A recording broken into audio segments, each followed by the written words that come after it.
আসসালামু আলাইকুম ভিউয়ার্স, লন্ডনমালা বয়েসের পক্ষ থেকে আবারও স্বাগত জানাচ্ছি। এখনকার যে সংবাদটি সেটি বিবিসি সহ বিভিন্ন সংবাদ মাধ্যমে ইতিমধ্যে এসে গেছে এবং একটি পরিসংখ্যানে বলা হয়েছে মাত্র 104 জন চোরের কাছে জিম্মি লন্ডনের ব্যবসায়ীরা। এরা 5300-র মতো অপরাধ করেছে এবং বারবার তারা বের হয়ে আসে জেল থেকে এবং এসে তারা একই অপরাধে জড়িয়ে পড়ে এবং তারা অপরাধের মাত্রা এত বেশি যে তাদেরকে কোনোভাবেই জেলে আটকে রাখা যাচ্ছে না। তারা দোকানে চুরি সহ নানা ধরনের অপরাধ করে থাকে।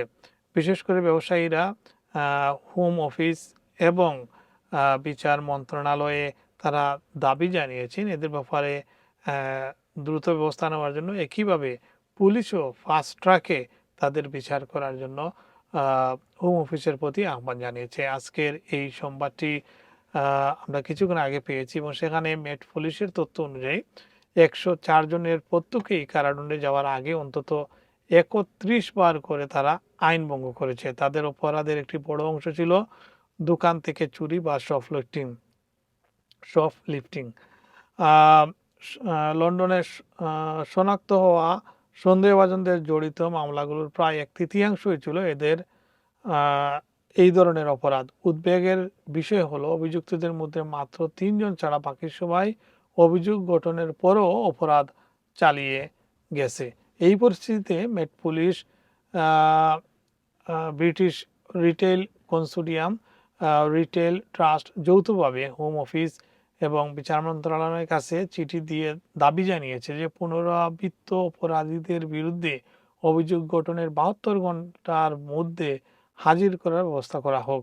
তারা আরও দাবি করেছেন যারা বারবার ক্রিমিনাল বিহেভিয়ার অর্ডার বা সিবিও লঙ্ঘন করে তাদের জন্য আরও কঠোর ও স্পষ্ট শাস্তির ব্যবস্থা এবং এসব আদেশ বাস্তবায়নের ধারাবাহিকতা নিশ্চিত করার প্রয়োজন। মেট পুলিশের সহকারী কমিশনার মার্ট টুইস্ট বলেন যে স্থানীয় পুলিশ কর্মকর্তারা নতুন প্রযুক্তি ব্যবহার করে দ্রুত অপরাধীদের শনাক্ত ও গ্রেফতার করছে।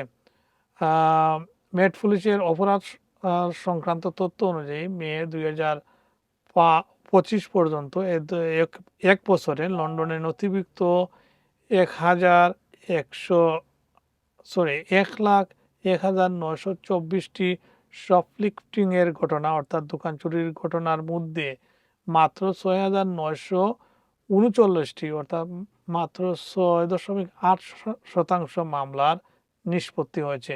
নিষ্পত্তিকৃত মামলাগুলোর মধ্যে অভিযোগ গঠন, আদালতের সমন, সতর্কতা, জরিমানা,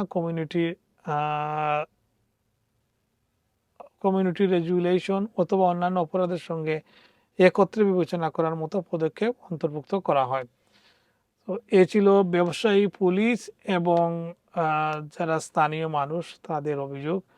আশা করি সরকারের ব্যাপারে দ্রুত ব্যবস্থা নেবে। মাত্র একজনের কাছে পুরো লন্ডনের ব্যবসায়ীরা জিম্মি হয়ে পড়বেন এমনটি আশা করি সরকার ভালো করে ব্যবস্থা নেবে। ধন্যবাদ সবাইকে।